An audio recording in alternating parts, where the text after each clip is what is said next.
Most people think the dangerous part of a space mission is getting into orbit. The fire, the countdown, the violent launch. But for the American Space Shuttle, that was only half the nightmare. Because the most terrifying part was coming home. After finishing its mission, the shuttle had to fall back through Earth's atmosphere at hypersonic speed, wrapped in plasma, cut off by radio blackout, its skin facing temperatures hot enough to destroy ordinary metal, and then somehow land on a runway with one chance to get it right. No powered go-around, no second attempt, no circling back for another pass. Once the return truly began, the crew was committed. That is what made the shuttle so different from almost everything that came before it. It was not just a spacecraft.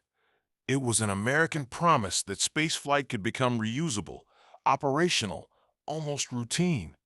But every successful landing hid the same brutal question. Could this machine really survive the trip back one more time?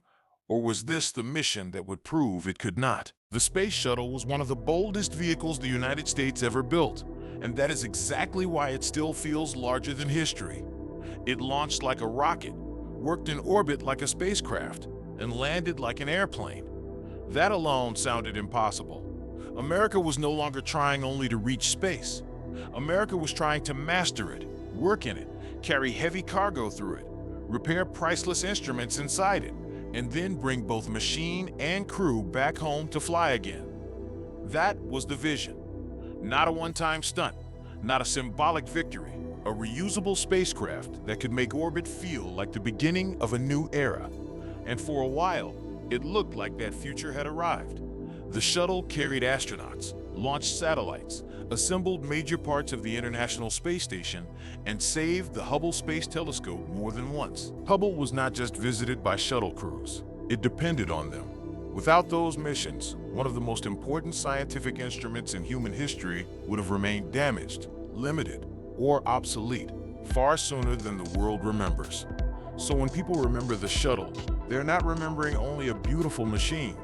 They're remembering a vehicle that made America look daring, capable, and willing to attempt things no one else had truly turned into routine. But that word, routine, was always dangerous, because nothing about the shuttle was ever truly routine. The launches looked controlled. The landings looked graceful. The headlines often treated successful missions like a normal part of modern spaceflight. Yet underneath that polished image was one hard truth. The shuttle was a machine that asked physics for forgiveness on almost every flight. It could do extraordinary things, but it did them while operating close enough to disaster that even small failures could become fatal. That is why the real story is not just how the shuttle flew, it is how the shuttle came back. Because coming home was when the illusion of comfort disappeared. The orbiter did not simply leave orbit and glide down like a big aircraft. It began its return from the far side of the planet, often about an hour before landing, with a deorbit burn that changed everything. Before that burn, the crew was still living in orbit. After it, they were committed to Earth. Their path was narrowing, their choices were shrinking, and the spacecraft had entered the most unforgiving part of the mission. Then came the descent itself. The shuttle dropped toward the atmosphere, moving at astonishing speed, and as it slammed into thicker air, the heat outside began to build into something almost unreal. Plasma formed around the orbiter. The windows could glow. Communication could fade. The vehicle was no longer just falling. It was forcing its way through an envelope of superheated gas while relying on a thermal protection system that had to keep working perfectly. Thousands of tiles, reinforced surfaces on the hottest edges, a skin that looked almost delicate compared with the violence pressing against it. This is the part most people never fully feel when they see old footage. The shuttle was not descending with the comfort of a normal jetliner. It was returning as a powerless glider. Once it came down, there was no engine waiting to save a bad approach. No easy second pass. No simple recovery if the energy, altitude, or alignment was wrong. The crew had one real shot to bring a spacecraft home from orbit and put it on a runway. That is not just impressive, that is nerve-shredding. And once you understand that, every shuttle landing starts to look less like a smooth arrival and more like a controlled escape. That is also where the emotional contradiction of the shuttle becomes so powerful. It may be the most elegant, dangerous machine America ever put into service. On the ground, it looked clean, almost noble, with its black nose, white body, and swept wings. In motion, it could seem majestic, but that beauty hid a cruel reality. The same vehicle that inspired children, symbolized technological pride, and gave the United States one of the most recognizable shapes in the history of spaceflight, was also vulnerable in ways that could not always be seen until it was too late. Even the first mission hinted at that truth.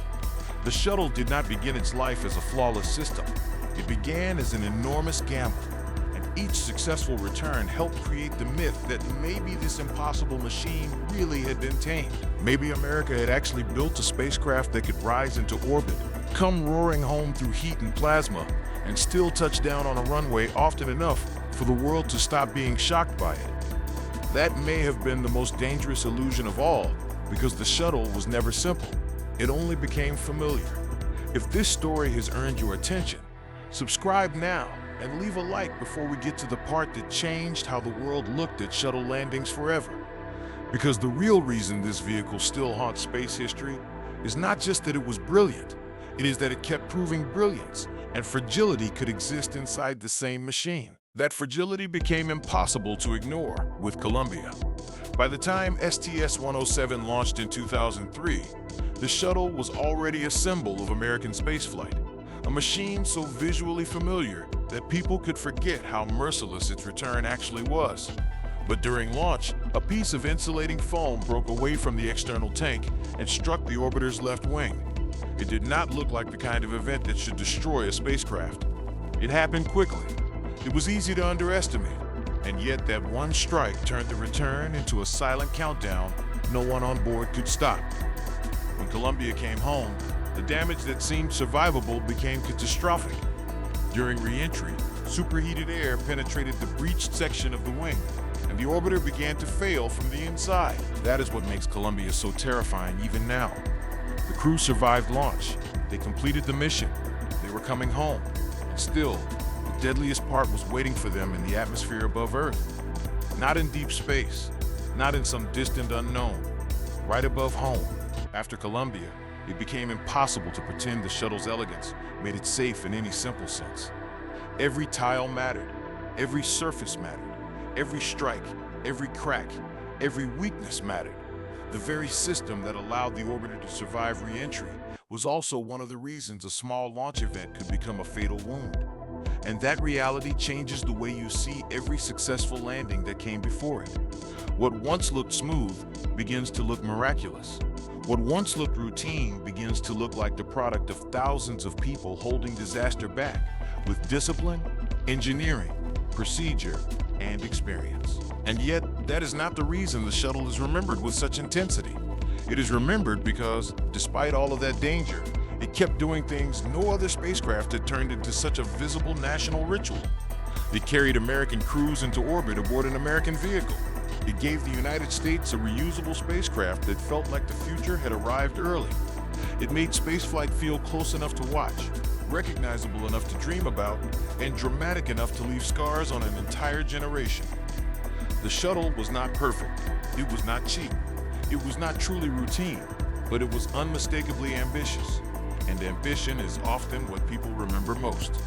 That is why the final years of the program carried such a strange emotional weight.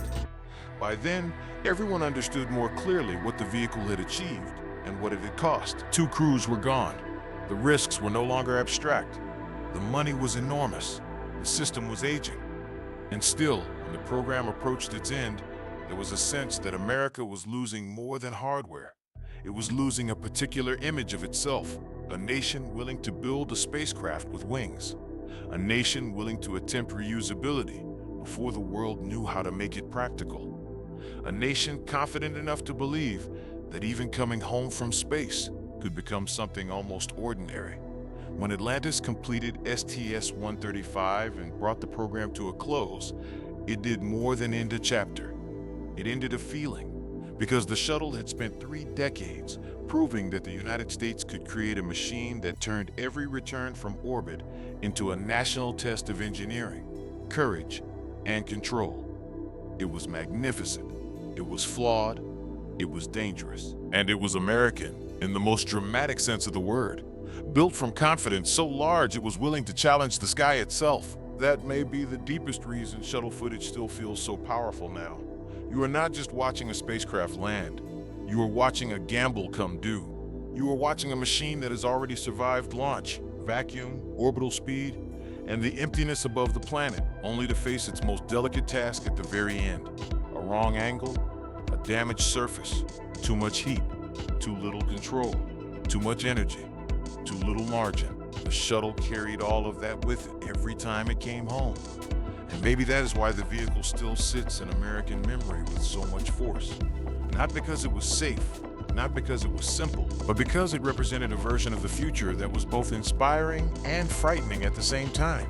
It promised a world where spacecraft could fly again, where orbit could become reachable, where the United States would not just visit space, but operate there with confidence and return under its own command. That promise was never as smooth as it looked. It came wrapped in risk, tragedy, heroism, and impossible precision. The Space Shuttle did not merely return from space. It survived the return from space again and again until the world forgot how unbelievable that was. Then history forced everyone to remember. And once you see that clearly, every landing becomes more than an ending. It becomes a question answered in real time. Would this machine make it back through fire, silence, speed, and gravity one more time? Or would the atmosphere above home become the final place where ambition met its limit?